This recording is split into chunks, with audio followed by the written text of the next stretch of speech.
జనవరి 26వ తారీఖున రిపబ్లిక్ డేని ఎందుకు జరుపుకుంటామో దానికోసం తెలుసుకుందాం.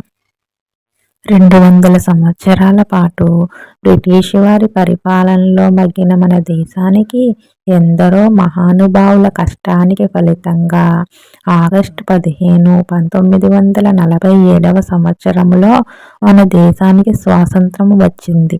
అప్పటి వరకు మన దేశాన్ని బ్రిటిష్ వారు పరిపాలించేవారు. బ్రిటిష్ వారిని మన దేశం నుంచి వెళ్ళగొట్టిన తర్వాత మనల్ని మనమే పరిపాలించుకోవటానికి ఒక రాజ్యాంగాన్ని తయారు చేసుకోవలసి వచ్చింది. ఈ రాజ్యాంగాన్ని డాక్టర్ బిఆర్ అంబేద్కర్ గారు రచించారు. ఈ రాజ్యాంగం రాయడానికి 2 సంవత్సరాల 11 నెలల 18 రోజులు పట్టింది.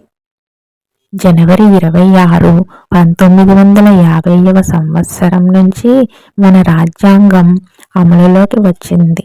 అప్పటి నుంచి ప్రతి సంవత్సరము జనవరి 26న గణతంత్ర దినోత్సవాన్ని జరుపుకుంటాము. ఈ రాజ్యాంగంలో ప్రభుత్వ విధి విధానాలు ఉంటాయి.